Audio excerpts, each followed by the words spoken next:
محمد وآل محمد. بار دیگر درود بھیجے گا محمد وآل محمد صلی علی محمد وآل محمد. اعوذ باللہ من الشیطان الرجیم. بسم اللہ الرحمن الرحیم.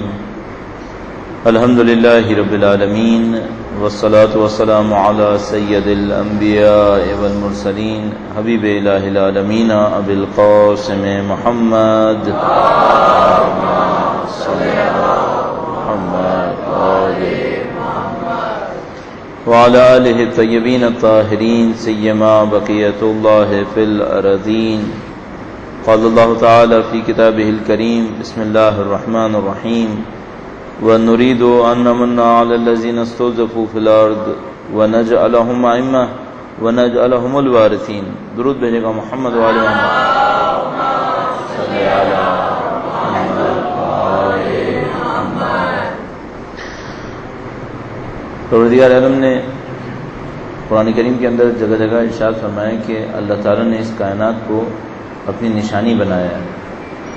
نشانی کے لیے عربی کا لفظ استعمال ہوتا ہے آیت. یتلو علیہم آیاتہ.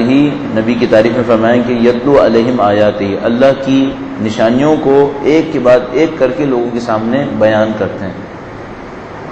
یہاں پہ جو آیات ہے اس کا مطلب قرآن کریم کی آیات نہیں ہے، اس کے لیے بعد میں لکھا ہوا ہے کہ کتاب اور حکمت کی تعلیم دیتے ہیں. تو یہ جو آیات ہیں یہ رسول خدا بیان کرتے ہیں. یتلو کا مطلب ہوتا ہے ایک کے بعد ایک پاؤں رکھا، دوسرا پاؤں رکھا، تیسرا پاؤں رکھا، اس کو یتلو کہتے ہیں. ایک کے بعد ایک اللہ کی نشانیاں بیان کرتے ہیں. وہ کون سی نشانیاں ہیں؟ وہ نشانیاں جو میں اور آپ اپنی زندگی کے اندر جگہ جگہ دیکھتے ہیں. مثلا فرض فرمائیں آپ نے اپنی زندگی کے اندر سورج نکلتے ہوئے کم سے کم احساس تو کیا ہے کہ سورج ہر روز ڈوبتا ہے، نکلتا ہے. یہ اللہ کی ایک نشانی ہے. پہاڑوں کو دیکھا ہے، سمندر دیکھیں، مثال کے طور پر دریا دیکھیں، یہ سب اللہ تعالیٰ کی نشانیاں ہیں. یہ تمام اللہ کی نشانیوں کو دیکھنے کے بعد دو طرح کے انسان بنتے ہیں. البتہ ایک تو وہ حصہ ہوتا ہے جو ان چیزوں پر غور و فکر کرتے ہی نہیں ہے. معمولاً انسان ایسے ہی ہیں، زندگی گزارتے رہتے ہیں، غور و فکر نہیں کرتے. لہذا قرآن کریم بعض جگہ اس طرح ارشاد فرماتا ہے افلا ينظرون الى الابل. کیا انہوں نے کبھی اونٹ کی طرف غور نہیں کیا؟ اونٹ کو نہیں دیکھا؟ تو وہ چاہتا کیا ہے؟ ہر چیز کے اوپر غور و فکر کیا جائے. آپ اپنی زندگی گزارتے رہیں اور غور و فکر نہ کریں، یہ اچھے مسلمان کی نشانی نہیں ہے. اچھا مسلمان وہ ہے جو زندگی گزارتا ہے، غور و فکر بھی کرتا ہے. جب غور و فکر کریں گے، سوچیں گے، سمجھیں گے تو آپ ان میں ایک نتیجے پر پہنچ سکتے ہیں. وہ یہ کہ سب کا سب کچھ اتفاقاً ہونے والی چیزیں ہیں یا کوئی قانون ہے جس کے تحت یہ سارے کام ہو رہے ہیں. مثلا آپ ایک خاص وقت کے اوپر یہاں تشریف لائیں. مثال کے طور پر آپ نے ٹارگٹ کیا کہ بھائی 9:30 بجے اس محفل نے شروع ہونا ہے، اس درس نے شروع ہونا ہے. تو آپ اس 9:30 کو ہدف بنا کر اپنے گھر سے نکلے، یہاں تک پہنچے. قانون کیا آپ کے ذہن میں؟ آپ کے ذہن میں قانون یہ کہ 9:30 بجے شروع ہونا ہے. اگر یہ قانون نہ ہوتا تو کیا پھر بھی آپ 9:30 کو ٹارگٹ کرتے؟ نہیں، پھر آپ کو کوئی ضرورت نہیں. 9:30 میں آپ کیا، کوئی خاصیت تھوڑی ہے. ہم لوگ یہ سمجھ رہے ہیں یہ دنیا یوں ہی ہے، کوئی قانون نہیں ہے. ہمیں یہ سمجھنا پڑے گا کہ یہاں ایک ایک چیز کے پیچھے قانون ہے. ہر چیز کے پیچھے قانون بنا ہوا ہے. سادہ سی مثال آپ کی خدمت میں عرض کروں گا. درود بھیجے گا محمد وآل محمد.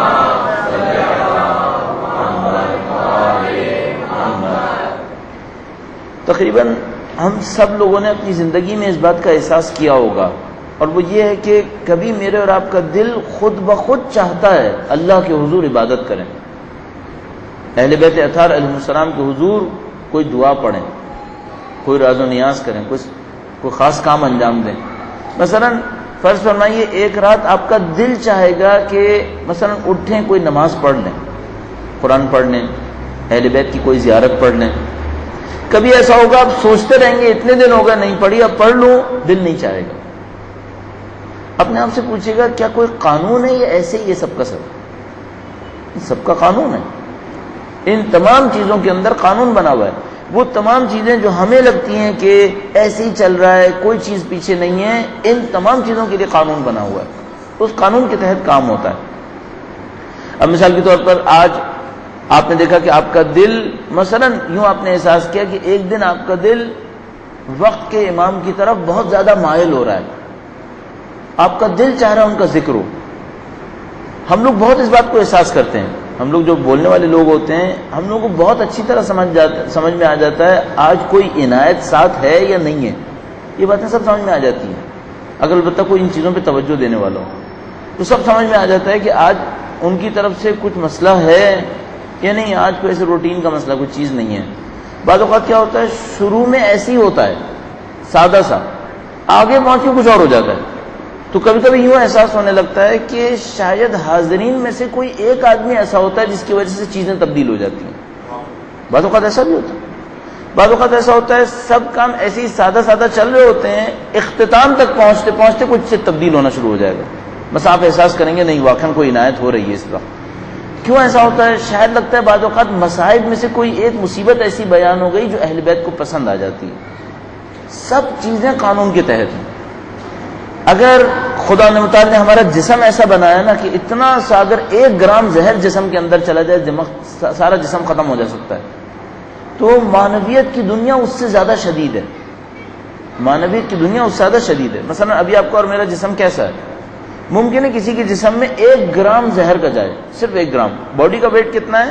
مثلا فرض کریں باڈی کا وزن ہے 70 کلو، 70 کلو کا مطلب ہے 70,000 گرام، 70,000 گرام کے جسم میں 1 گرام زہر چلا جائے 70,000 گرام کا جسم ختم ہو جاتا ہے، تباہ ہو گیا۔ صحیح؟ اچھا آپ علاج معالجہ کیسے کرتے ہیں؟ علاج معالجہ بھی ایسے ہی کرتے ہیں۔ مثلا میں کسی بیمار کو دیکھ رہا تھا، خود میرے والد کے ساتھ، ان کو جب کبھی ہارٹ اٹیک ہوا تو ایک چھوٹی سی گولی ان کو ڈاکٹر نے دی تھی کہ آپ زبان کے نیچے رکھیں گے، ان لوگوں کے پاس تو بہت ہوتی ہے جو دل کے مریض میں مبتلا ہوتے ہیں۔ اچھا وہ چھوٹی سی گولی کا وزن کتنا ہوگا؟ گرام 2 گرام ہوگا، اس سے زیادہ نہیں ہوگا، اور اس نے کتنے وزن کو سنبھالنا ہے؟ 70 kg کی ویٹ کو اس 1 گرام نے سنبھالنا ہے، اور اگر یہ اس کو اس وقت نہ ملے معاملہ ختم ہو گیا پھر۔ صحیح ہے؟ معنویت کی دنیا میں کیسا ہوگا؟ ہماری اور آپ کی معنویت کیا ہے؟ 30 سال سے اللہ کے بندے ہیں، 50 سال سے اللہ کے بندے ہیں، 70 سال سے اللہ کے بندے ہیں، 1 سیکنڈ کوئی بھیانک غلطی کر دی ختم ہو گئی سب کچھ۔ سورہ حجرات نے بیان کیا ہے اللہ کے نبی کو حجروں سے باہر کھڑے ہو کر آوازیں مت دینا، ایسا نہ ہو تمہارے سارے اعمال ختم ہو جائیں تمہیں پتہ بھی نہیں چلے گا۔ یہ سب ہو سکتا ہے۔ اچھا اگر منفی ہو سکتا ہے مثبت بھی ہو سکتا ہے، مثبت بھی ہو سکتا ہے۔ مثبت کیسے ہو سکتا ہے؟ 1 سیکنڈ کے لیے کوئی ایسا کام انجام دیا ہے جو اہل بیت کو پسند آ گیا ہے، بس کافی ہو گیا۔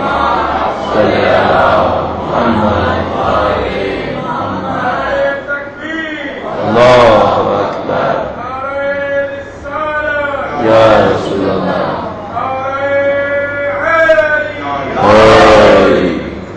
اب ہم لوگوں کو کیا کرنا چاہیے؟ ہمیں ان قوانین پر توجہ دینی چاہیے۔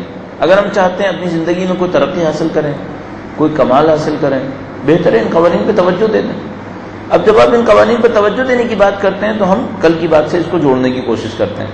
کل کی بات ہو رہی تھی ہمارا دل امام کے لیے کیسے تڑپے گا۔ فی الحال اتنا نہیں تڑپ رہا، فی الحال اتنا نہیں ہے۔ کچھ تو ہم لوگ تکلفاً باتیں کہتے ہیں نا، مثلا کوئی شاعر آتا ہے مقاصدے کے اندر کہتا ہے آپ کا نام نہ لوں تو میرا دن نہیں گزرتا۔ فی الحال ایسا نہیں ہے، فی الحال اشعار میں بول لیتے ہیں، ویسے سب کی زندگیاں گزر رہی ہیں۔ اصل ایک بات سوچیے گا اپنے آپ سے، آیا ہم لوگ غیبت امام کو مصیبت سمجھتے ہیں؟ نہیں۔ اصل میری انگلی کے اندر کانٹا چبھا ہوا ہو نا تو میں جتنا اس کے لیے پریشان ہوں شاید غیبت کے لیے اتنا بھی پریشان نہیں ہوں۔ کون غیبت کے لیے پریشان ہے؟ سب اپنی اپنی زندگی گزار رہے ہیں، سب اپنے مزے میں زندگی گزر رہی ہے، کسی کا کاروبار چل رہا ہے، کسی کی زندگی گزر رہی ہے، سب کے کام چل رہے ہیں۔ اس سے پوچھو کبھی تم غیبت پہ روئے ہو؟ مثلا ہم اور آپ اگر واقعا، وہ ایک آدمی مجھے ملا، اس کو پتہ نہیں گورنمنٹ نے کسی کسٹم میں ڈیوٹی لگا دی تھی، بہت بڑا بزنس مین کراچی کے اندر، بہرحال اس کی بہت بڑی کمپنی ہے وہ، اس کو کہیں گورنمنٹ نے 6 کروڑ روپے کی ڈیوٹی لگا دی، تو تھا تو اہل سنت میں سے، قم گیا اس کو نپٹانے کے لیے۔ کسی نے کہا تم قم جاؤ، وہاں لوگوں سے ملو، تم کو دعا شعا بتائیں گے تو نبٹ جائے گا۔ قم گیا، بڑے بڑے لوگوں سے ملا جا کر، کس کام کے لیے؟ اپنی 6 کروڑ روپے کی ڈیوٹی کو بچانے کے لیے۔ تو مجھے بتا رہا تھا، کہنے لگا میں آیت اللہ وحید خراسانی سے ملا، انہوں نے مجھ سے کہا کہ صبر کرو، یہ تو پیسہ تمہارے پاس واپس آئے گا۔ میں دل میں سوچنے لگا کہ یہ 6 کروڑ روپے کی خاطر دنیا مارا مارا پھر رہا ہے، میں اپنے امام کی خاطر کہیں گیا؟ کسی صحرا میں گیا آج تک میں؟ نہیں۔ وہ جو پچھلے تھے جو امام تک پہنچے وہ اس وجہ سے پہنچے وہ تڑپ رہے تھے، ہم لوگ تڑپ نہیں رہے۔ مثلا ایک آدمی کا واقعہ لکھا ہوا ہے، اب یہ تڑپ بھی مختلف انداز میں ہو سکتی ہے، بہت مشہور ایک آدمی کا واقعہ ہے، اور یہ دور ہے ابن طاؤس کا دور۔ سید ابن طاؤس شیعہ علماء کے اندر بہت بڑا نام سمجھا جاتا ہے، بہت بڑا مقام سمجھا جاتا ہے ان کا۔ پرہیزگار تھے، نجف اشرف میں رہتے تھے، اور زمانہ جو تھا وہ لگ بھگ ہلاکو خان کے حملے کا زمانہ تھا۔ درود بھیجو محمد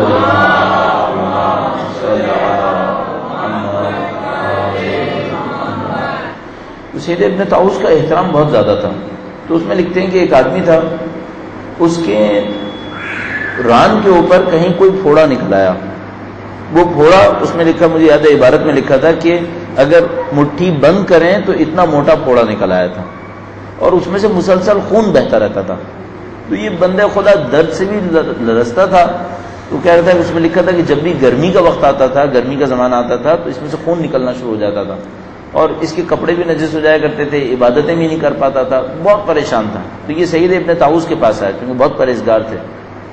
پتہ نہیں پہلے کوفہ میں آیا سید ابن طاؤس، کیا پتہ نہیں پہلے نجف میں آیا، کہا کہ میرے ساتھ یہ مسئلہ۔ انہوں نے کہا ٹھیک ہے، میں پہلے ڈاکٹروں کو بلاتا ہوں۔ تو اپنے زمانے کے انہوں نے بڑے بڑے طبیبوں کو بلایا اور کہا کہ اس کو دیکھو۔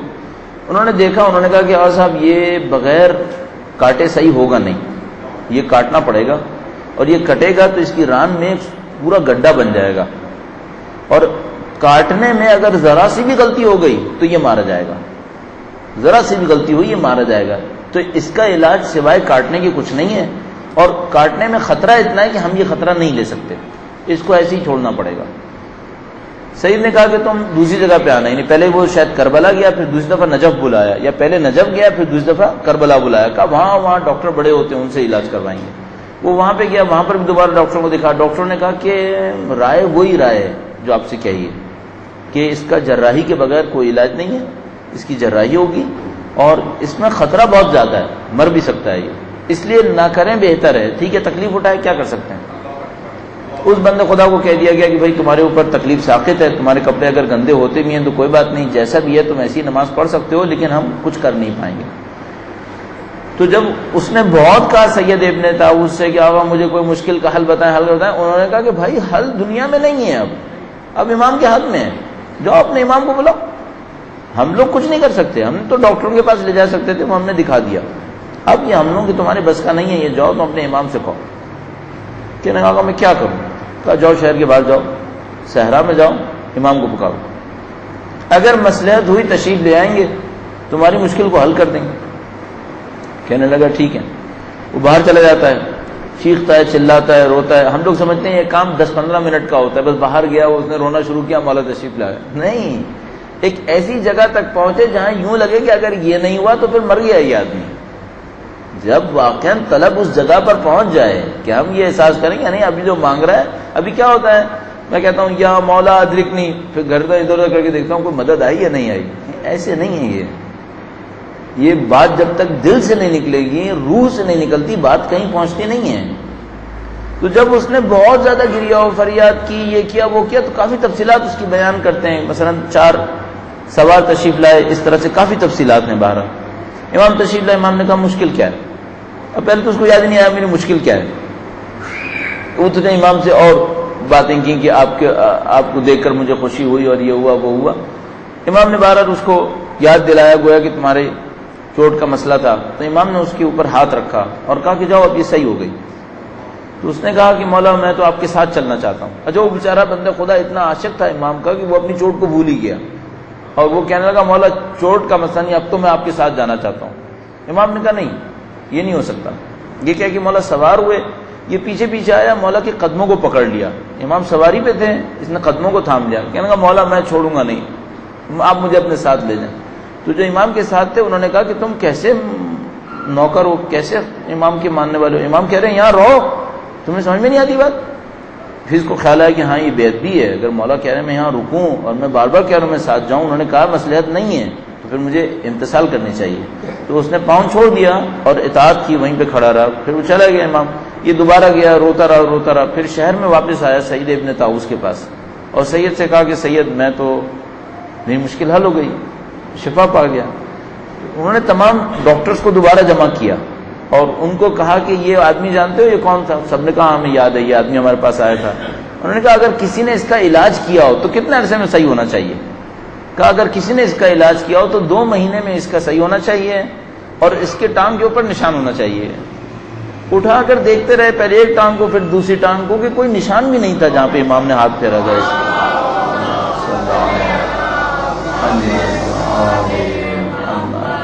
سید ابن طاؤس کے زمانے سے یہ واقعہ مستند ترین واقعوں میں سے ایک شمار کیا جاتا ہے کہ ہاں بھائی ایسا ہے. لیکن یہ کب نصیب ہونا ہے کسی کو؟ یہ اس وقت نصیب ہونا ہے جب واقعہ دل سے پکار آ جائے. یہ معاملہ ہمارا اور آپ کا نہیں ہے کہ مثال کے طور پر ہم یہاں بیٹھے ہیں، آپ سے 2-4 جملے کہے، آپ نے بھی سنے، آپ نے گھر جا کے پکارنا شروع کیا، بس معاملہ پورا ہو گیا. نہیں، ایسا نہیں ہے. تو وہ جب تک تڑپ نہیں بنے گی معاملہ حل نہیں ہوتا. کل اس تڑپ کو ایجاد کرنے کے لیے ایک بات ہوئی کہ بھائی کم سے کم ایسا ہو کہ گناہوں کے ساتھ شاید وہ تڑپ نہیں بن پائے گی. ہاں، ایک دفعہ ایسا ہوتا ہے کوئی انسان گناہگار تھا، کسی بہت بڑی مصیبت میں پھنس گیا، اس مصیبت کی وجہ سے امام کو پکارنا شروع کر دیا، تو ممکن ہے کہ امام اس کی زندگی میں تبدیلی لے آئیں.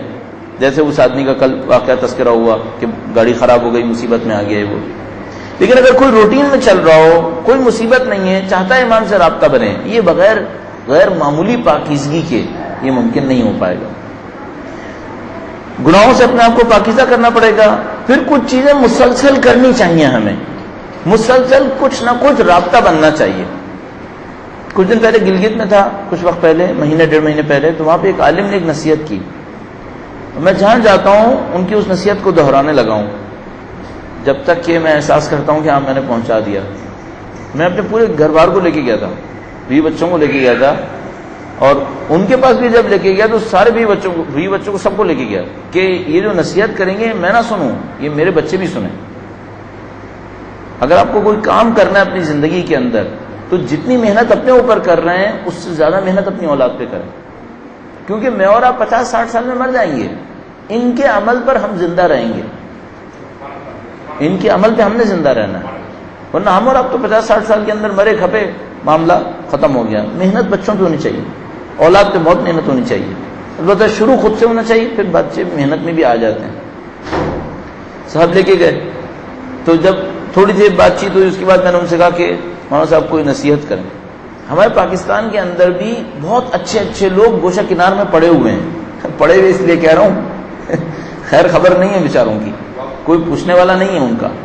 تو اسی طرح یہ بیچارے بھی ہیں، ان کا بھی کوئی پرسان حال نہیں ہے. سندھ میں ایک عالم تھے، لگے آتا ہوں ان کا تذکرہ کر دوں. کچھ وقت پہلے ان کا انتقال ہوا. بڑے مولائی آدمی صاحب، بڑے گرم قسم کے مولائی. سندھی ویسے بھی آپ کو جانتے ہیں تھوڑا سا ان کے اندر زیادہ ایک ٹچ ہوتا ہے، پتہ نہیں کیا وجہ ہے، مجھے سمجھ میں نہیں آیا آج تک. کیا امام کوئی نظر عنایت کر دی ان لوگوں کے اوپر؟ ایک بات عرض کرتا چلوں کہ ایک روایت میں نے پڑھی تھی، ایک سنی رائٹر تھے قاضی اطہر مبارک پوری، سنی رائٹر ہے، اس نے یہ روایت اپنی کتاب میں لکھی ہوئی ہے، اور ہم لوگوں کے پاس بھی مختلف کتابوں کے اندر یہ روایت لکھی ہوئی ہے. اس میں لکھا ہوا ہے کہ جب امیر المومنین کی خلافت غصب ہوئی تب چند سندھی امیر المومنین کے پاس آئے تھے کہنے کے لیے کہ حق آپ کے ساتھ ہے، ہم آپ کے ساتھ ہیں.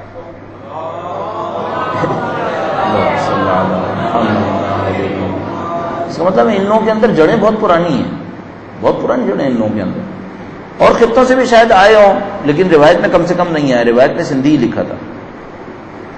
بہرحال وہ صاحب بہت اس طرح مضبوط تھے معاملے میں. تو ایک دن دریائے سندھ میں کشتی میں جا رہے تھے، ادھر سے ادھر کراس کر رہے تھے، تو کشتی میں ہی چند جوان لڑکے بیٹھے تھے، وہ اہل سنت سے تھے، اور وہ ان کو پہچانتے تھے کہ ہمارے مولانا صاحب شیعوں کے مولانا ہیں، بہت پاکیزہ آدمی ہیں. تو انہوں نے تفریح لینے کے لیے ایسے ہی کہا کہ آپ کے مولا ہر جگہ مدد کرتے ہیں؟ انہوں نے کہا ہاں جی کرتے ہیں. کہنے کہ اگر آپ پانی میں ڈوب جائیں نکالیں گے اندر سے؟ تیرنا آتا ہے آپ کو؟ کہ نہیں آتا. تو پانی میں ڈوب جائیں تو بچیں گے آپ؟ کہ ہم مولا نے چاہو تو بچا دیں گے. کہنے کہ پھر چھلانگ لگاؤ. وہاں سے کہا پھر چھلانگ لگاؤ. کہنے یہ تو کوئی مشکل ہی نہیں. انہوں نے کھڑے ہوئے ڈوب چھلانگ لگا دی. ساحل پہ جو لوگ انتظار کر رہے تھے مولانا صاحب کا، ان کو پتا تھا مولانا صاحب کو تیرنا نہیں آتا، انہوں نے دیکھا کہ ان لفنگوں نے پتہ نہیں کیا بات کہی ہے، مولانا صاحب کو غصہ ہے، مولانا صاحب نے چھلانگ مار دی. تو وہ لوگ وہاں سے چھلانگ مار کے اندر آئے کہ یار پکڑو بھائی، مولانا صاحب تو گئے، ان کو تیرنا تو آتا نہیں ان کو، تو گئے. تو وہ جتنی دیر میں آتے دریا نے بہرحال بہاؤ دینا تھا، بہاؤ دیا دریا نے، مولانا صاحب کہیں سے کہیں نکل گئے. لوگ بہرحال واپس آئے، دیکھا مولانا صاحب وہ دور سے کہیں سے ساحل کے اوپر چڑھ رہا ہے. انہوں نے کہا چلو بھائی مولانا صاحب زندہ تو ہیں. یہ تو ایک معرکہ ہے. دوسرا معرکہ یہ ہوا کہ لڑکوں نے کہا کہ مولانا صاحب جب چھلانگ مار رہے تھے نا تو ان ہاتھوں میں ہاتھ ڈال دیے تھے کہ میں ہاتھ نہیں لاؤں گا، مولا مجھے نکالیں گے. اب یہ دو معرکے. جب باہر نکلے تو ہاتھوں میں ہاتھ پکڑے ہوئے تھے، کہا میں ہاتھ نہیں چلاؤں گا، اب مولا مجھے نکالیں گے. تیسری بات یہ کہ جب لوگ ان کے پاس پہنچے تو دیکھا بدن بھی خشک تھا. اس پائے کے آدمی تھے.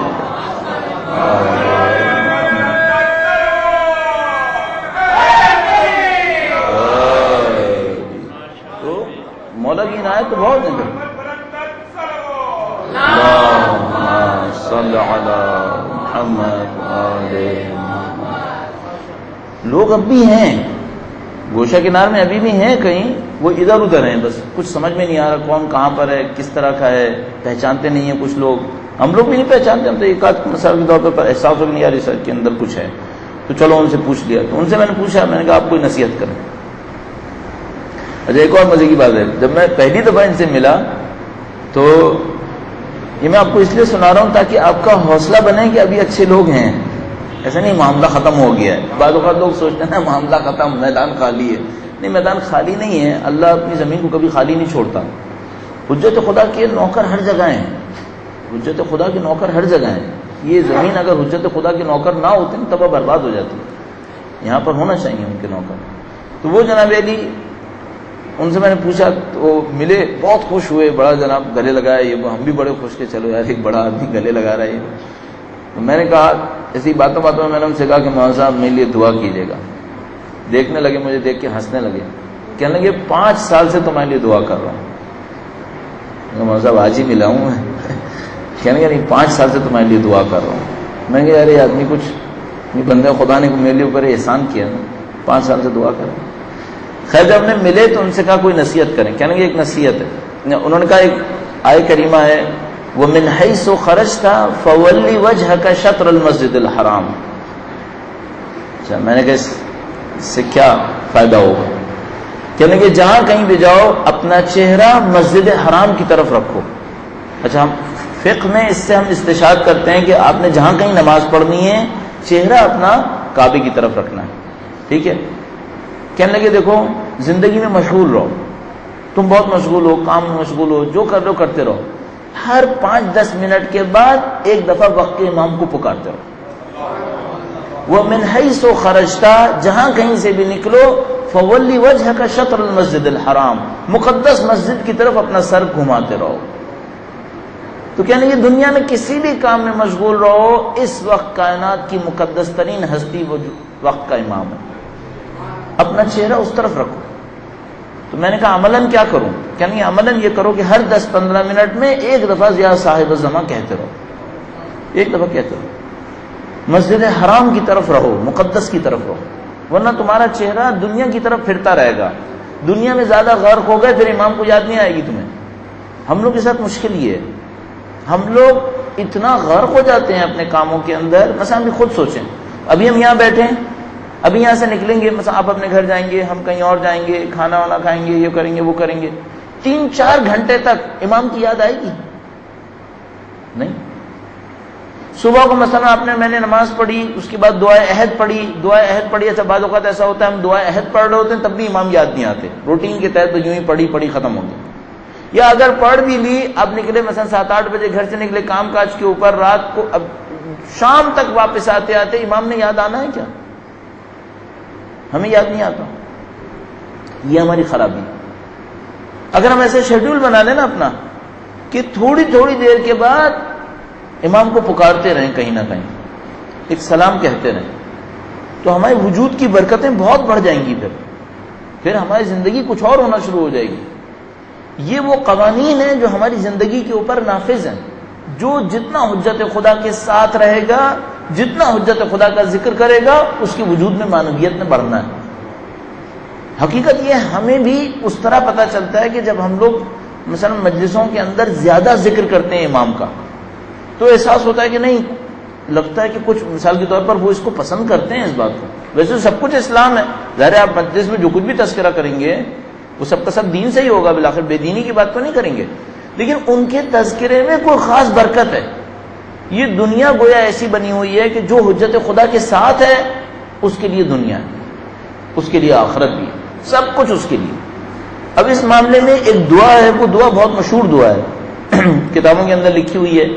اس دعا میں کیا کہا خدا نے متعال سے؟ اللہم عرفنی نفسک فإنک ان لم تعرفنی نفسک لم اعرف نبیک. اے خدایا اپنی پہچان کروا دے کہ تو اگر اپنی پہچان نہ کروائے تو میں تیرے نبی کو نہیں جان سکتا. اللہم عرفنی نبیک فإنک ان لم تعرفنی نبیک لم اعرف حجتک. اے خدا اپنے نبی کی پہچان کروا دے کہ اگر تیرے نبی کی میں پہچان نہ کر پاؤں تو تیری حجت کو نہیں پہچان سکتا. اللہم عرفنی حجتک. اے خدایا اپنی حجت کی پہچان کروا دے. فإنک ان لم تعرفنی حجتک ضللت عن دینی. اگر میں تیری حجت کو نہ پہچانوں تو دین سے گمراہ ہو جاؤں گا. یہ حجت کا مقام ہے. اگر اس کو ہم اس طرح سمجھیں، جتنی دیر حجت کو یاد نہیں کریں گے اتنی دیر دین سے جدا ہیں، اتنی دیر ہم دین سے جدا ہیں. تو پھر ہمیں سمجھ میں آتا ہے ان کی یاد کا مسئلہ کیا ہے، کیوں اتنا اہم ہے. ابھی جتنے لوگ ملتے ہیں امام سے، مثلا کبھی کوئی فریاد کرتا ہے مولا کب آپ کا ظہور ہوگا، فرماتے ہیں دعا زیادہ کرو، دعا زیادہ کرو. پوچھتے ہیں کیا دعا کریں، فرماتے ہیں تعجیل کی دعا کرو کہ ظہور میں تعجیل ہو جائے کسی طریقے سے. گویا ہم تو یہ چاہتے ہیں کہ امام کی تشریف آوری ہو، ہم سے کئی ہزار گنا وہ چاہتے ہیں کہ جلدی تشریف آوری ہو، کیونکہ اپنے ماننے والوں کو خطروں میں دیکھتے ہیں، اپنے چاہنے والوں کو مصیبتوں میں دیکھتے ہیں. تو جو چاہنے والے وہ نہیں سمجھ پا رہے کہ ان کی مصیبتوں کا حل کیا ہے، لیکن جس کے ہاتھ میں حل ہے وہ تو جانتا ہے نا حل کیا ہے. بالکل ایسے جیسے ایک بیمار آبادی ہے، بیماری میں مبتلا ہے، مر رہے ہیں، ان کو نہیں معلوم علاج کیا ہے. علاج ایک اور ڈاکٹر کے پاس ہے، اس کو یہ لوگ آنے نہیں دے رہے. اب وہ ڈاکٹر کیا کر رہے ہیں؟ وہ ڈاکٹر بیماروں سے کہہ رہے ہیں کہ تم مجھے آنے تو دو، پھر میں علاج کر دوں گا، لیکن آنے دو. اب ہم لوگ کے ساتھ مشکل یہ ہے، ہم وہ بیمار ہیں جو بیماری میں پڑے ہیں، علاج مولا کے ہاتھ میں ہے، لیکن اپنے آپ کو علاج کے لیے تیار نہیں کر رہے. کب ہم علاج کے لیے تیار ہوں گے؟ جب اس بات کا یقین کر لیں گے کہ علاج انہی کے ہاتھ میں اور کسی کے ہاتھ میں نہیں ہے. اس جگہ پر ایک اہم نقطہ آتا ہے. اب وہ نقطہ سیاسی میں بھی تبدیل ہو جاتا ہے. اور وہ نقطہ یہ ہے، امام تشریف لائیں گے تو کیا ہوگا؟ فرمایا یملأ الارض قسطا وعدلا کما ملئت ظلما وجورا. وہ زمین کو عدل و انصاف سے بھر دیں گے جیسے کہ وہ ظلم و جور سے بھری ہوگی. پہلی شرط کیا ہے آمد کے لیے؟ پہلی شرط آمد کی یہ ہے کہ لوگ ظلم سے بیزار ہوں، لوگ ظلم سے بیزار ہوں. اچھا، اکثریت بیزار ہو یا اقلیت بیزار ہو؟ وہ ہمارے یہاں ایک جگہ کراچی میں ایک پروگرام ہوا 2 دن کا، اس کے آخر میں لوگوں نے سوال جواب کیے تو وہ جو منتظم تھا وہ پیچھے پڑ گیا کہ ان سب سوالوں کے جواب آپ لکھ کر دیں گے. آج کل میں کمرے میں بیٹھا یہ کام کرتا رہتا ہوں کہ وہ جو جتنے سوال ہوئے تھے ان کے لکھ رہا ہوں جواب کو، سارے جواب دوں. اس میں کسی ایک نے پوچھا، کہنے لگا کہ آپ لوگ یہ کہتے ہیں کہ امام تشریف لائیں گے تو سب صحیح ہوگا، وہ تشریف کب لائیں گے؟ جب آپ لوگ کہتے ہیں جب سب اچھے ہو جائیں گے تو وہ تشریف لائیں گے، تو یہ کیسے ہوگا؟ اگر سب اچھے ہو جائیں گے تو پھر واپس آنے کا فائدہ کیا ہوگا؟ تو مسئلہ اس کا یہ نہیں کہ سب اچھے ہو جائیں گے پھر امام تشریف لائیں گے، نہیں، اتنی اقلیت اچھی ہو جائے جو امام کی نصرت کے لیے کافی ہو. اتنی اقلیت 10%، 20% اچھے ہو جائیں جو امام کی نصرت کے لیے کافی ہوں، تب امام تشریف لے آئیں گے. جب تشریف لائیں گے ظلم سے لڑیں گے. پہلی شرط کیا ہے؟ وہ 10-20% تو ظلم سے بیزار ہونا، پھر وہ ظلم کو پسند نہ کرتے ہوں. اب ہم لوگ کے ساتھ مصیبت کیا ہے؟ کہیں نہ کہیں ظلم کے ساتھ دوستی گاڑے بیٹھے ہیں ہم لوگ، کہیں نہ کہیں دوستی گاڑے بیٹھے ہیں. اب دیکھیے ایک مثال آپ کی خدمت میں عرض کروں، درود بھیجے گا محمد والے محمد صاحب.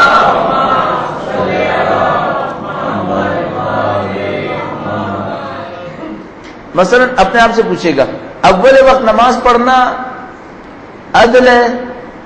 آیا دیر سے نماز پڑھنا بھی عدل ہے؟ نہیں. عدل کسے کہتے ہیں؟ وضع الشیء فی موضعہ، ہر چیز کو اس کی جگہ پہ رکھنا. نماز کو اول وقت رکھنا چاہیے، دیر سے رکھنا چاہیے؟ اول وقت۔ دیر سے رکھنا عدل ہے یا ظلم ہے؟ جو دیر سے پڑھ رہا ہے وہ ظلم کا دوست ہوا یا نہیں ہوا؟ ظلم سے دوستی کر لی نا، اب امام کی محبت آئے گی؟ نہیں آئے گی۔ کیوں؟ کم سے کم اس مسئلے میں ظلم کے ساتھ شریک ہے، خود ظلم کر رہا ہے۔ اب ہم یہ کہہ رہے ہیں یہ آدمی امام کی نصرت کرے گا، ارے بھائی امام نے آ کر ظلم کا خاتمہ کرنا ہے، یہ بعد میں شاید ساتھ دے دے، لیکن یہ وہ پہلا والا نہیں ہے جس کی وجہ سے امام کو ظہور ہوگا۔ پہلے والے کون ہوں گے؟ جنہوں نے اپنی زندگی سے ہر قسم کا ظلم نکال دیا ہوگا۔ چلو پہلے والے 313 میں تو خیر داستان ہی چھوڑ دیں، پتہ نہیں کون لوگ ہوں گے۔ دوسرے کسی گروپ میں آ جائیں ہم لوگ، دوسرے کسی گروپ میں آ جاتے ہیں، اس کی شرط کیا ہونی چاہیے؟ کم سے کم ظلم سے بیزار تو ہو۔ آیا واقعاً ہم ظلم سے بیزار ہیں؟ واقعاً ظلم سے بیزار ہیں؟ اچھا، اپنی مرضی سے ٹی وی کھولتے ہیں، اس کے اوپر مثال کے طور پر الٹی سیدھی چیزیں دیکھتے ہیں، یہ ظلم سے بیزار ہیں؟ یہ جو ٹی وی پہ آ رہا ہے یہ ظلم ہے یا عدل ہے؟ ظلم ہے۔ اگر ہم ظلم سے بیزار ہوتے تو خود کھول کے دیکھتے کیوں ہیں؟ اس کا مطلب ہے ہم ظلم سے بیزار بھی نہیں ہیں۔ دو راستے ہو گئے نا، ایک تو وہ لوگ ہیں جنہوں نے اپنی زندگی سے ظلم نکال دیا ہے، صفر عدل محض، یہ مثال کے طور پر وہ 313 ہو گئے، جو پورے ہوں تو امام تشریف لے آئیں۔ دوسرا گروپ کون سا ہے؟ وہ جو ظلم کر رہا ہے، ظلم میں مبتلا ہے لیکن ظلم سے بیزار ہے، ظلم سے بیزار ہے۔ ظلم سے بیزار ہے، اس کی نشانی کیا ہے؟ اپنے ارادے سے نہیں کرتا، مصیبت میں پھنس گیا۔ مثال بہت واضح ہے، مثلا آپ کہیں پہ رہ رہے ہیں، جناب برابر والا میوزک سن رہا ہے، اچھا وہ جو برابر میں میوزک سن رہا ہے آپ کے کان میں میوزک کی آواز پڑ رہی ہے؟ ہاں پڑ رہی ہے۔ ظلم ہے یا عدل ہے؟ یہ میوزک سننا خدا متعال کی نافرمانی ہے، خدا کی نافرمانی ظلم ہے۔ ظلم میں آپ شریک ہیں؟ نہیں، شریک نہیں ہیں۔ کیوں؟ ہم بیزار ہیں، نہیں سننا چاہتے تھے، اس بدبخت نے چلایا ہوا اتنی اونچی آواز میں جہاں کہیں بھی روز کی آواز آ رہی ہے۔ ظلم میں شریک نہیں ہے، یہاں ظلم میں بیزار ہے۔ اب کم سے کم ہم اور آپ اگر ظلم کو اپنی زندگی سے نہ کاٹ سکیں تو ظلم میں شریک تو نہ ہو، کم از کم ظلم سے بیزاری تو دکھائیں۔ اگر ہر طرح کا ظلم کر رہے ہیں نعوذ باللہ، یا ظلم سے بیزاری نہیں ہے بلکہ ظلم سے خوش ہیں، ظلم سے فائدے بھی اٹھا رہے ہیں، اس کے بعد ہم کہہ رہے ہیں ہم امام کے منتظر ہیں، پھر کیسے ہوگا؟ پھر تو نہیں ہو سکتا۔ یہ وہ جگہ جہاں ہمیں بہت اچھا سوچنا پڑے گا کہ بھائی ہم اور آپ نے اگر ظلم سے بیزاری اختیار نہیں کی تو پھر امام کی نصرت کون کر رہا ہے؟ یا کم از کم ہمارے دعوے کا کیا ہوگا؟ یہ بھی میں عرض کرتا چلوں کہ کام رکے گا نہیں، کام تو ہو جائے گا، کوئی ہمارے محتاج تھوڑی ہے دین۔ پھر اگر کراچی، لاہور، پاکستان اور ایران، فلان توران کے مومنین نے ساتھ نہ دیا تو کیا خدا متعال کے وعدے ختم ہو گئے؟ خدا متعال کے وعدے تو پورے ہونے ہیں نا، کبھی نہ کبھی تو امام نے تشریف لانا ہے۔ صرف ایک خطرہ ہے، ہم نہیں ہوں گے کوئی اور ہوگا، ہم نہیں ہوں گے کوئی اور ہوگا۔ اگر خدا نے مجھے اور آپ کو یہ امانت دی کہ میں اور آپ سید الشہداء کا ذکر کریں، اس امانت کے بعد ہم سے حساب بھی لے گا کہ اگر ہم نے تم کو ایک فضیلت دی تھی تو یہ فضیلت مفت میں نہیں دی تھی، اس فضیلت کے بدلے میں تمہیں جواب بھی دینا تھا۔ فضیلت کیا ملی؟ تم سید الشہداء کا ذکر کرو، چلو فضیلت مل گئی۔ جواب کیا دینا ہے؟ جواب یہ دینا ہے کہ بعد میں تم ظلم کے دور ہٹے یا نہیں ہٹے۔ اگر ذکر سید الشہداء بھی کرتے رہے اور ظلم بھی ساتھ چلتا رہا تو قیامت کے دن جواب کیسے دیں گے؟ اس کے بعد سید الشہداء وہ تھے جنہوں نے ظلم کے سامنے سر نہیں جھکایا۔ ہمیں سب چیزوں کو سوچنا پڑے گا، بس اپنی زندگی میں کیا حساب کرنا پڑے گا؟ میں ظالم نہ بنوں، ظالم نہ بنوں، ظلم کے ساتھ میرا کوئی رابطہ نہ ہو، بلکہ میں ظلم سے بیزار ہوں، ظلم سے بیزار ہوں۔ اب سیاسی نقطہ جو ہے وہ یہاں پر ہے، اگر میرے اور آپ کا دل ذرا سا بھی کسی ظالمانہ چیز پہ جڑا ہوا ہے، اس کا مطلب یہ ہے کہ میں ابھی اس تیاری میں نہیں آیا۔ مثال کے طور پر صاف سی بات ہے، اب یہ پتہ نہیں پسند کریں آپ یا نہ کریں، مثلا پاکستان کی حکومت عادل ہے یا ظالم ہے؟ کوئی ہے جو کہے گا کہ یہ عادل ہے؟ اگر عدل ایسا ہے نہیں معلوم پھر ظلم کیا ہوگا۔ واقعا ظلم ہے نا، اس ظلم سے آپ کو بیزار ہونا ہے یا نہیں ہونا ہے؟ اگر آپ کے اور میرے دل کے اندر اتنی سی بھی امیدیں ان لوگوں سے لگی ہوئی ہیں نا اس کا مطلب ہے ابھی ہم ظہور امام کے لیے تیار نہیں ہوئے. کیوں؟ ابھی ہمارے دل میں ظلم سے امیدیں لگی ہوئی ہیں، یہ ظلم شاید کچھ دے گا. جب بھی دل میں ظلم سے امید ہے، جب بھی دل میں ظلم سے وابستگی ہے، اس کا مطلب ہے امام کے لیے تیاری نہیں ہوئی ہے. اب مثال کے طور پر ایک چیز اور عرض کروں، خدا نہ کرے نعوذ باللہ ایک دفعہ میری آنکھوں کے سامنے گناہ ہوتا ہے، ایک دفعہ گناہ ہوتا ہے مجھے برا نہیں لگتا. اس کا مطلب کیا ہے؟ میں ابھی ظلم سے بیدار نہیں ہوا، ابھی ظلم سے میرا دل اور ٹھنڈا ہو رہا ہے. اس کا مطلب ہے ابھی تیاری نہیں ہوئی ہے. اس کا مطلب یہ ابھی میں بہت دور ہوں کہ میں امام کے لشکر میں شامل ہوں. کیوں؟ ان کے لشکر میں شامل ہونے کے لیے کم از کم چیز جو چاہیے وہ ظلم سے بیزاری ہے. اچھا اب میں اور آپ کیا کریں؟ آپ اور میں اپنی زندگی کا جائزہ لینا شروع کر دیں. یا ظلم نہ ہو جو بہت اعلیٰ مقام ہے، کم از کم اتنا ہو کہ ظلم سے بیزار ہو. کم از کم اتنا ہو جیسے ظلم سے بیزار ہو. جیسے ابھی مثلا انہوں نے اعلان کیا کہ بھائی وہ کل پارا چنار کی ویڈیو دکھائی جائے گی شہداء کی. تو میں اور آپ کچھ کر نہیں پا رہے ابھی. وہ بیچارے وہاں شہید ہو رہے ہیں، ہاتھ پاؤں کٹ رہے ہیں ان کے، ہم اور آپ دیکھ رہے ہیں. کم از کم کام اتنا کریں کہ جتنا آپ کہہ سکتے ہیں کہ غلط ہو رہا ہے اتنا تو کہہ دینا. جتنا آپ اور میں کہہ سکتے ہیں کہ بھائی یہ غلط ہو رہا ہے اتنا تو کہہ دیں. کیوں؟ کل خدا حساب لے گا. میرے بندوں پہ ظلم ہوا، تم نے کیا کیا؟ تو اپنی زندگی میں مشغول رہے، تم نے کچھ بھی نہیں کیا، کچھ بھی نہیں کیا، جواب دینا پڑے گا. اور ہم اور آپ مسلسل یہ کہہ رہے ہیں زیارت عاشورہ میں انی سلم لمن سالمکم وحرب لمن حاربکم ولی لمن والاکم وعدو لمن اعداکم. جو آپ کا دشمن وہ میرا دشمن، جس نے آپ سے جنگ کی میں اس سے جنگ کروں گا. اب اپنے آپ کو سمجھانا پڑے گا نا کہ بھائی جتنی بھی چیزیں اہل بیت کے خلاف ہیں ان تمام کو مجھے چیلنج کرنا پڑے گا. مجھے پسند نہیں ہے یہ چیزیں. اب اپنے آپ سے پوچھئے وہ زندگی سے کیا کیا نکالنا پڑے گا. مشکل ہم لوگوں کے ساتھ یہ ہے ہمارے دلوں میں کونے خدروں میں کہیں نہ کہیں کچھ جڑیں باقی رہ گئی ہیں، وہ ہم سے نہیں کٹ رہی ہیں. وہ ہم کاٹیں گے تب اس دل میں جگہ بنے گی، یہاں اہل بیت کا پیغام آئے گا. میں ٹی وی کی مثال بہت دیتا ہوں. بعض اوقات دوست احباب بیزار آ جاتے ہیں، کہتے ہیں یار یہ اتنا ٹی وی کے خلاف بول دیتا ہے. اپنے آپ سے پوچھیے گا یہ جو میں دیکھوں گا یہ ظلم تو نہیں ہے؟ کچھ سوچیے اپنے آپ.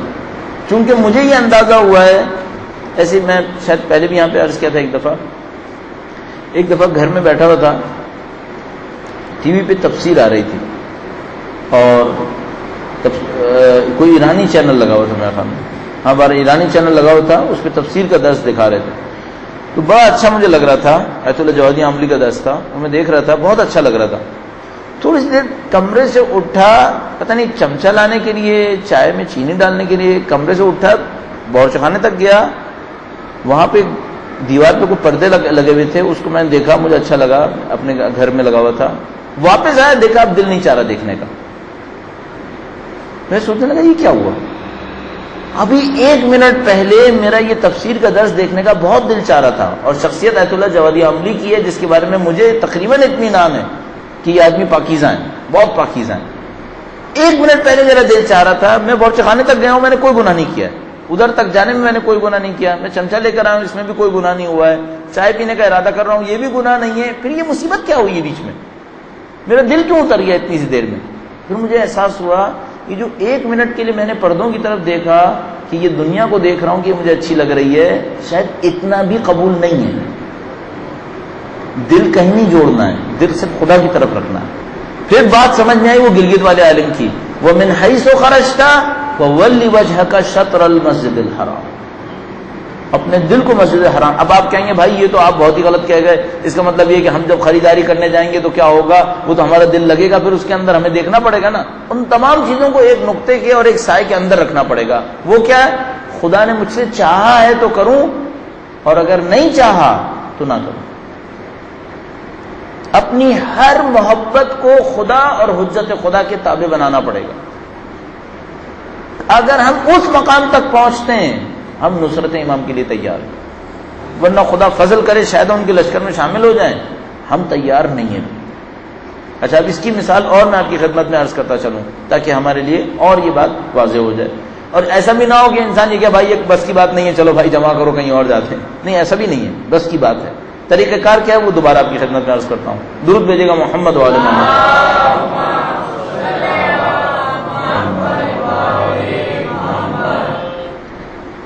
2 سال پہلے بھی یہاں پہ عرض کیا تھا، مجھے یاد آتا ہے۔ طریقہ کار یہ ہے، جو کام کرنے لگے اپنے آپ سے پوچھیں یہ کام حجت خدا دیکھ رہے ہوں گے، انہیں اچھا لگے گا؟ طریقہ یہ، ہر کام کو حجت خدا کے سائے میں، ہر کام حجت خدا کے سائے میں۔ مثلا ایک آدمی کسی غریب کی مدد کرنے والا ہے، اس کی بہت ساری نیتیں ہو سکتی ہیں۔ مثلا وہ ایک غریب کی مدد کرتا ہے، کہتا ہے یہ سوچتا ہے میں اس غریب کے کام آ رہا ہوں، خدا قیامت کے دن مجھے عذاب سے بچائے گا۔ اچھی نیت ہے، بری نہیں ہے، اچھی نیت ہے۔ ایک دفعہ غریب کے کام آتا ہے، یہ سوچتا ہے، کہتا ہے کہ ہمارے قوم قبیلے کا آدمی ہے، 10 جگہ بتائے گا، بہرحال بات پھیلے گی۔ یہ بری نیت ہے۔ اس پہلی نیت میں آخرت کے لیے کچھ ہے، اس دوسری نیت میں آخرت کے لیے کچھ نہیں۔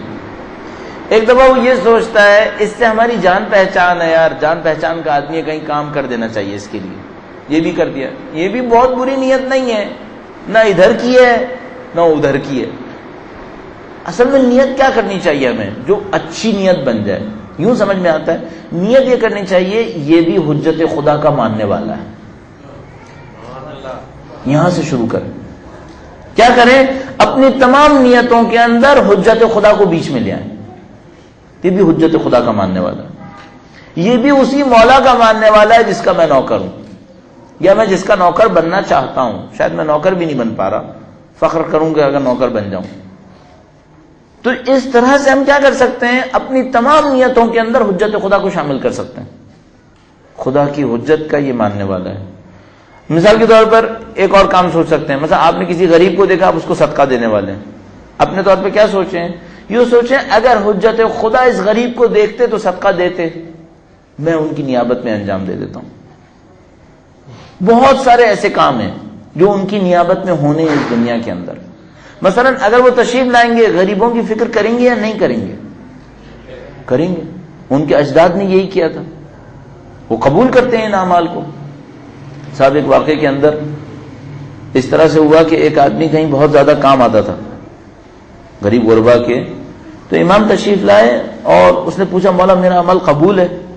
مولانا نے فرمایا تم وہ کر رہے ہو جو میرے جد امجد کرتے تھے، اس لیے قبول قبول۔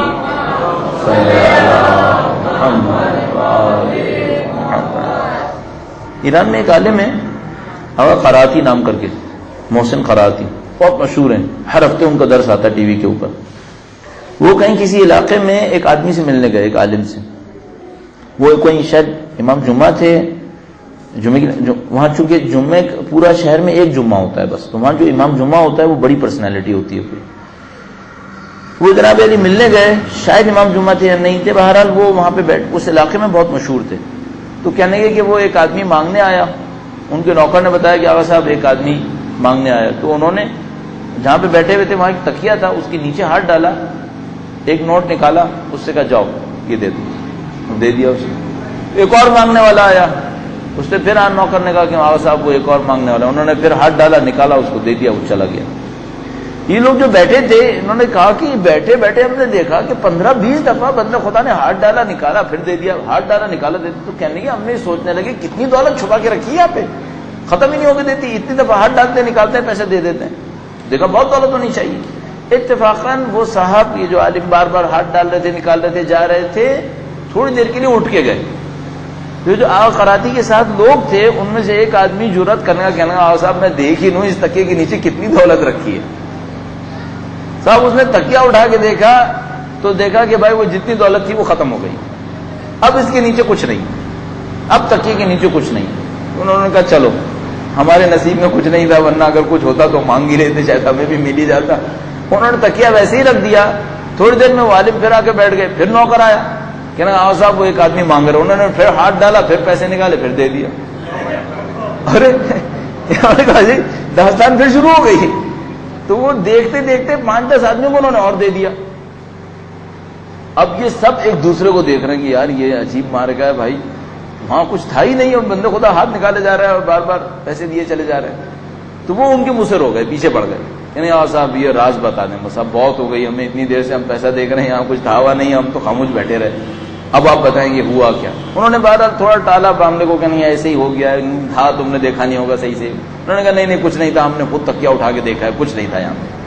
تو انہوں نے یہ کہا, اس طرح کا بتایا واقعہ, مجھے بہت اچھی طرح تفصیل سے نہیں یاد, کہنے کہ مجھے اتنا یاد ہے کہ انہوں نے یہ کہا کہ وقت کے امام نے کہا تھا کہ تم یہ کام کرتے رہو, ہم تمہارا ساتھ دیں گے, کرو تم یہ کام.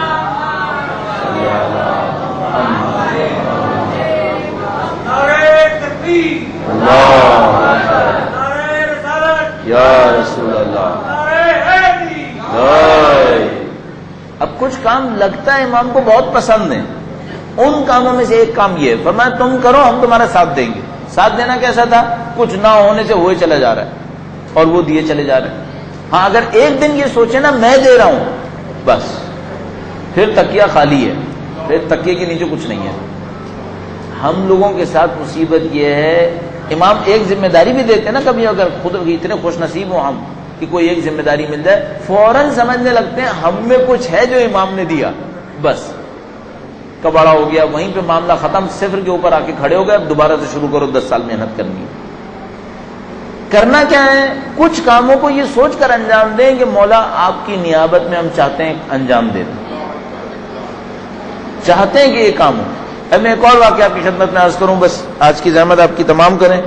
یہ لائٹ بہت اچھا ریمائنڈر ہے, لائٹ جاتی ہے یاد دلاتی ہے کہ بھائی اس کو اینڈ کی طرف لے کر جانا ہے. ایسا بھی ہوتا ہے امام چاہتے ہیں کچھ عبادتیں انجام پائی جائیں, امام چاہتے ہیں کچھ عبادتیں انجام پائی جائیں. یہ جو ہم لوگوں کے یہاں پہلے کے علماء میں سنت تھی, ابھی ہم لوگوں کے یہاں یہ چیز بہت کم ہوتی چلی جا رہی ہے. ایک روایت کے اندر لکھا تھا کہ امام ایک شخص کے پاس, ہاں آیت اللہ مرشی نجفی کے پاس, آیت اللہ مرشی نجفی قم کے اندر ہوتے تھے, کچھ وقت پہلے فوت ہوئے.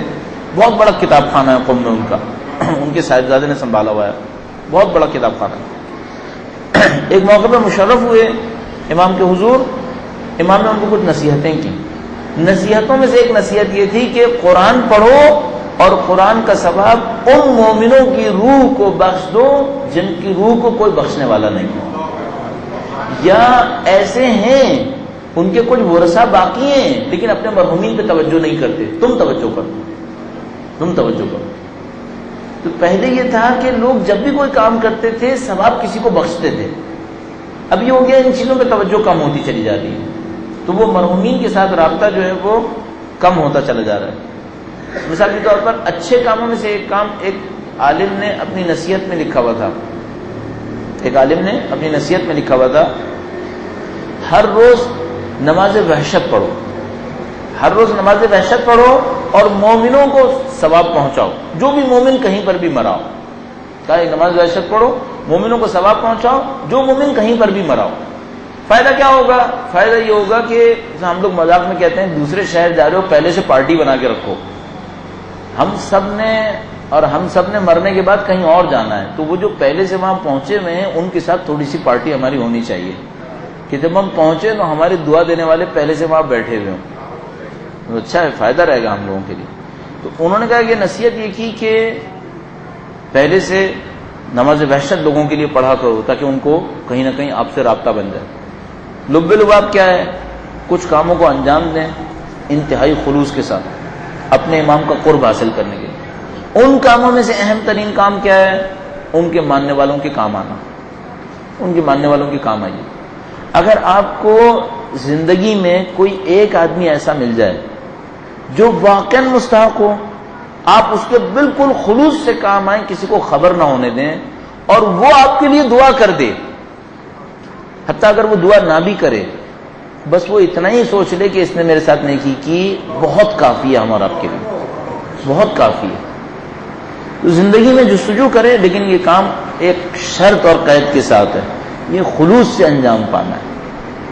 قید و شرط خلوص کی ہے, یہ مشکل کام ہے, کیونکہ ایک بات اگر دو آدمیوں کے سامنے بھی آ گئی پھر خلوص رہنا بہت مشکل ہے, پھر خلوص باقی رہنا بہت مشکل ہے. یہ جو بعض اوقات ہم لوگ ہوتا ہے نا, ہم لوگ کوئی کام کرتے ہیں پھر بعد میں ایک ایڈورٹائزمنٹ لگا دیتے ہیں کہ بھائی ہم نے یہ کام کیا تھا, اس کا مطلب یہ کہ اس کام کا جنازہ نکل چکا ہے, اب اس میں کچھ بچا نہیں ہے. اس لیے میں بعض اوقات یہ سوچتا ہوں کہ اگر مجھ جیسا آدمی یہ سمجھ رہا ہے نا کہ یہ مجلس میں پڑھ کے میں اہل بیت کی خدمت کر رہا ہوں، تو یہ میں سب کے سامنے کر رہا ہوں، شاید اس میں کچھ اور مجھے ڈالنا پڑے گا تاکہ یہ خدمت بنے، ورنہ یہ سب لوگوں کے سامنے جو کام انجام پاتے ہیں ان کا کوئی بہت زیادہ اعتبار نہیں ہوتا۔ آپ کے پاس اچھا موقع کون سا موقع ہے؟ جب کوئی آپ کو خاموشی سے کوئی کام کرنے کو مل جائے، خاموشی سے کوئی کام کریں جس میں اہل بیت اطہار علیہ السلام کے ماننے والوں کے کچھ کام آ جائے، اب ان کے کام آئے، یہ وہ کام ہے جو وہ چاہتے ہیں کہ وہ کریں۔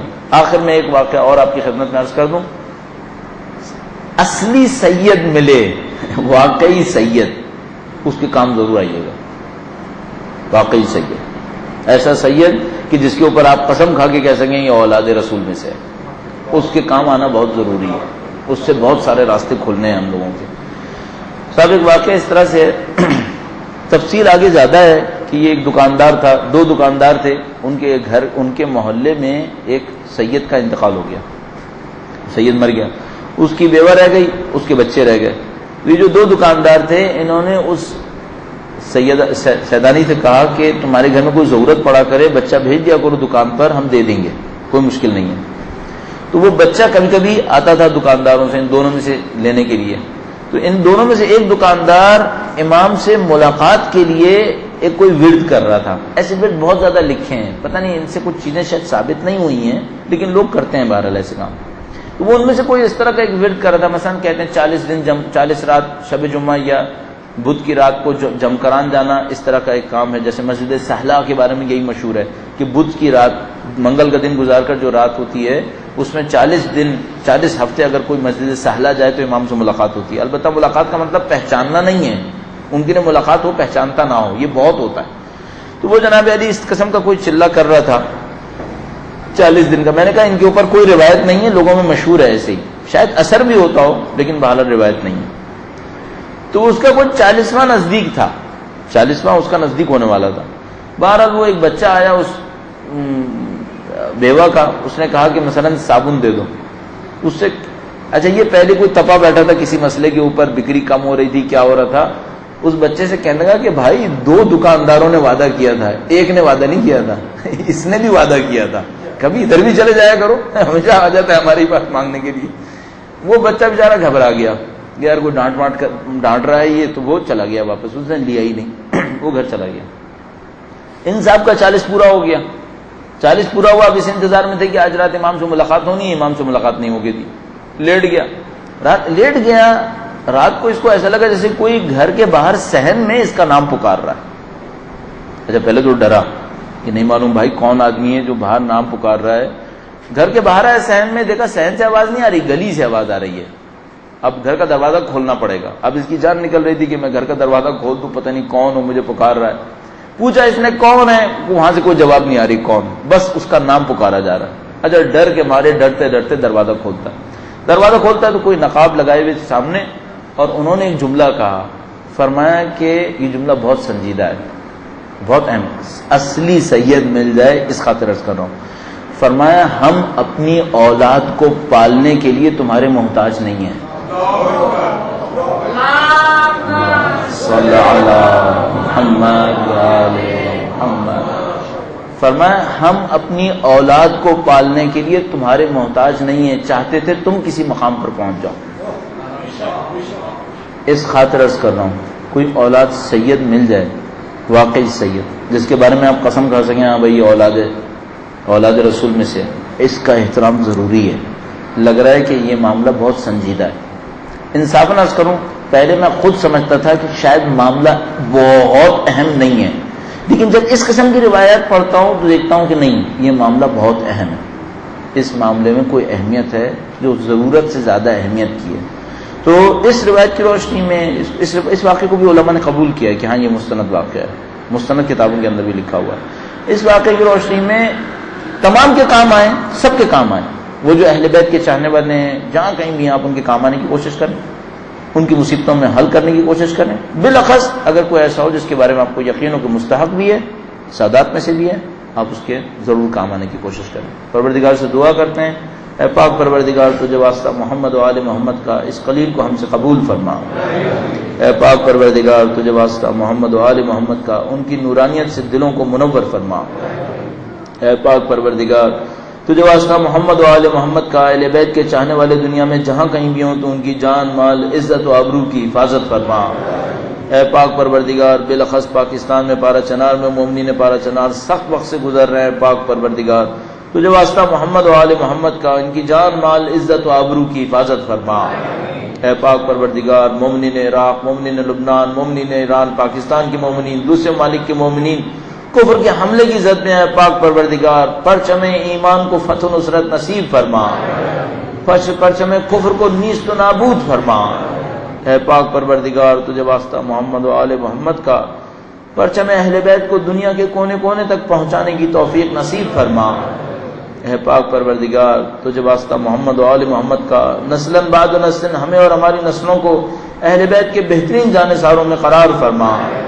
اے پاک پروردگار تمام امیدیں تیری حجت کی سمت ہیں، پاک پروردگار تجھے واسطہ محمد و آل محمد کا ان کی قربانیوں ایثار و شہادتوں کا واسطہ ہے، پاک پروردگار سید و سردار مولا اور آقا امام آخر الزماں کے ظہور میں تعجیل فرما۔ نسلاً بعد نسل ہمیں اور ہماری نسلوں کو ان کے بہترین آبان و انصار میں قرار فرما۔ اے پاک پروردگار ان کے قلب مقدس کو ہم سے راضی و خوشنود فرما۔ اے پاک پروردگار تجھے واسطہ محمد و آل محمد کا اس دنیا سے زندگی کا اختتام اہل بیت کی راہ میں شہادت قرار فرما۔ ایک سورہ فاتحہ ان تمام مومنین و مومنات کے لیے جو مرحوم ہوئے، بالاخص وہ جو انسان حد کے اندر شہید ہوئے، اور اس کے ساتھ اپنے مرحومین کو بھی شامل فرمائیے، اور برادر رضوان سندھو صاحب کے مرحومین کو۔ بسم اللہ الرحمن الرحیم، الحمدللہ رب العالمین الرحمن الرحیم إياك نعبد وإياك نستعين اهدنا الصراط المستقيم صراط الذين أنعمت عليهم غير المغضوب عليهم ولا الضالين بسم الله الرحمن الرحيم قل هو الله أحد الله الصمد لم يلد ولم يولد ولم يكن له كفوا أحد بسم الله الرحمن الرحيم قل هو الله أحد الله الصمد لم يلد ولم يولد ولم يكن له كفوا أحد بسم الله الرحمن الرحيم قل هو الله أحد الله الصمد لم يلد ولم يولد ولم يكن له كفوا أحد۔ درود بھیجے گا محمد و آل محمد۔